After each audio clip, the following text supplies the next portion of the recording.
Hi, Divine One. I am Jerome Braggs, the intuitive healer who teaches spiritual seekers how to heal themselves and manifest well bodies and delicious lives through the practice of self-love. Today's video is number 13, and I really wanted to talk today. I wanted to shed some light on something because when I speak, when I teach, when I travel around the world, when I work with people around the world, there's often this misperception that I got everything downloaded to me and everything was clear and everything was fixed when I had my near-death experience in 2005. And that is not the case. When I had my near-death experience, the only things that were really told to me in the experience were that the key to healing was to love myself and that I was going to go on a journey about learning how. They didn't tell me how to love myself. It just told me that the key was to love myself. And then it also told me that there was an aspect that I was being asked to shift into, that I was really about, before this near-death experience, I was really about trying to make life be good to me, trying to force it, trying to push it.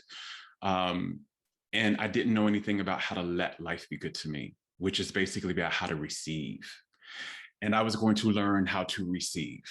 It didn't use the word receive at the time. It used source, didn't use the word receive. It said, let life be good to you. And that life wanted to be very good to you. It was intended to be very good to me, that it was created to be that, but I didn't know how to let it. And there was a process of opening to just let life instead of trying to make life. And that was pretty much the gist of what I got in my near-death experience. I knew that I had manifested the illnesses. I didn't know exactly how, but I was very aware that the illnesses were a manifestation of what I had done with my energy and what I had done with my consciousness. But I didn't know how to shift all of that. That was not what many people who have near-death experiences, sometimes they get the full awareness of that. They get, here's how you got here, here's we're going to fix all that, and you come out of the experience and everything is fixed and and everything is healed and you're a whole new person. I had to go through a journey after my near-death experience to become the person that I am and to receive healing. And it was a journey. It took a while for me because as you're learning in this and as you're learning some more videos, why it took so long for me. But one of the things it took was I learned how to heal, not from my near-death experience, but from helping other people heal. So after I came out of my near-death experience, there were two things that happened that began to drastically and dramatically transform my life. The first one is that I began to be drawn to energy healing. I had already worked with the energy healing when I first healed and after my first near-death experience. This is my second one. After that, I began very interested in it, and I began to study it, and I began to study it as a healer myself. And as I was studying and working with people doing energy healings, there were some things that were happening that were big awakenings for me from my own understanding. I began to see into people's bodies, and I began to see the energy system of their bodies. And people who came to me that had illnesses or diseases, I began to see where their energy was stuck. I could see energy blocks, and I could see where their energy was imbalanced.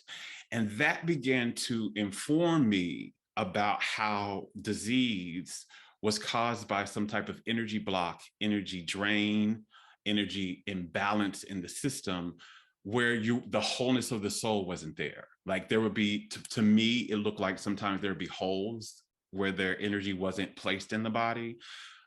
Also energetically, their energy would be leaning, it would make their body lean to one side or like really hard to the left and really hard to the right. I'm going to do a video in this series about what the left and right side of our bodies mean.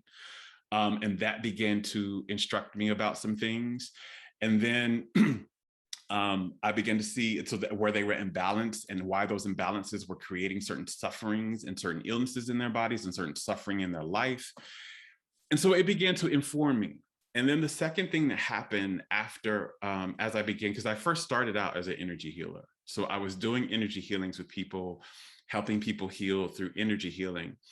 And one of the things that happened as the more and more I began to do energy healings with people, their bodies would speak, like literally.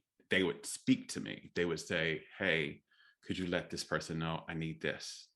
Could you let them know this is why this is happening? This is happening because they've held so much resentment. They have this cancer in the right side of their chest because they haven't forgiven their mother or their father for what they did in their childhood. This person has diabetes because they've been feeling like their life is out of control. And their bodies would speak, like literally it would speak. And so I began to understand that the body had a very wisdom of its own, and that it knew what it needed to be well. And that if you learn how to listen to it, it would tell you. And so that was something else I was learning. And then the third thing that happened when I was doing energy healings was I began to get really intuitive hits. I could literally tell what this person was believing, the belief systems that caused the dysfunction in their lives or the illness in their bodies. I could tell, like, I could see their life systems. I could see their childhood and what happened in the childhood. And I began to understand their childhood systems and what happened in the childhood, the wounds and the emotional wounds that they got, the neglect that they might have gotten, all contributed to this. And so this was something that I really began to understand about, oh, this is why they don't love themselves. This is how they need to love themselves more. This is what love is. This is what the energy of the soul feels like. This is what happens when we get disconnected from it. And I began to get all this information, and my intuitive gifts began to open up through my energy healing practice. And then I shifted over into doing intuitive work and intuitive healing work, and really coaching people and mentoring people and doing intuitive sessions with people to help them transform their lives into something delicious based upon what their energy was saying they needed, help them clear the blocks in their energy field, help them nourish the energy field so that they could heal. And I was learning all these things as I was working with people and seeing, oh, this is what happens when we do this. Because people came to me with all types of issues from all over the world. And a lot of people came to me with terminal illnesses. And I literally helped many people heal from things like HIV and AIDS, terminal stage 4 cancers.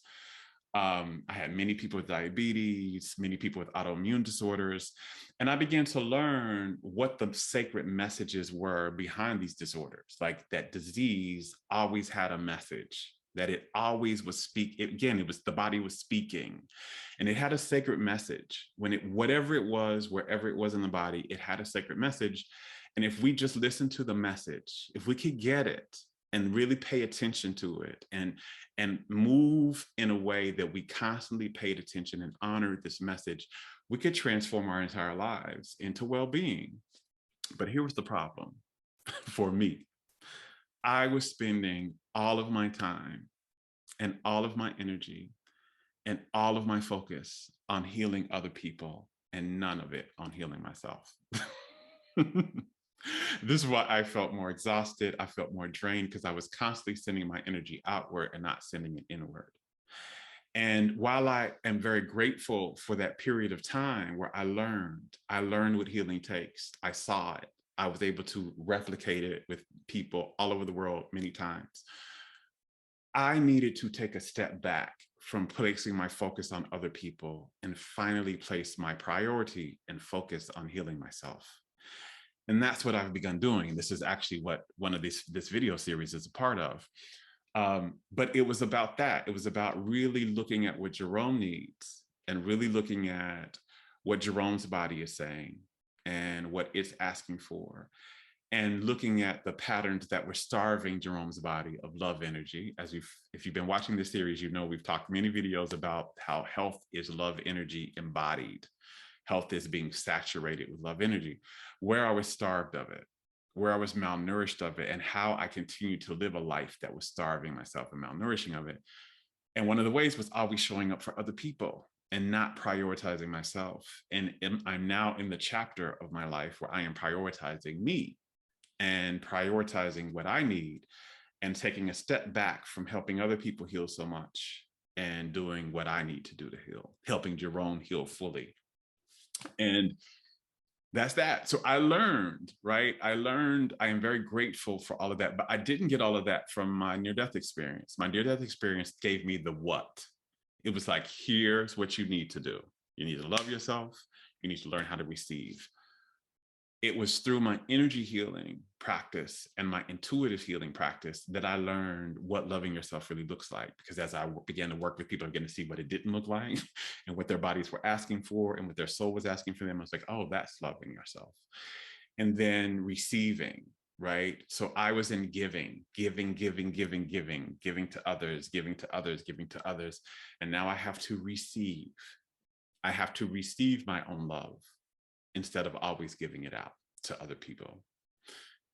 And that is my healing journey. And I'm already seeing very miraculous shifts happening for me, which I'll talk about some more in these future videos. But I wanted to come on today and give you that, because I get that question a lot. People think I had a near-death experience and it just fixed everything after I came out of experience and everything was fine. And there are many people around the world who have had near-death experiences and that was their journey. That was not my journey. My journey was to go through a mystical healing journey afterwards, whereby I learned and I knew that I knew that I knew that I knew at the core of my being what healing actually is and what wellness actually takes. And now it's time for me to apply that. Okay, thank you so much for being here and staying with me in this video. As always, I love you. Now go love yourself.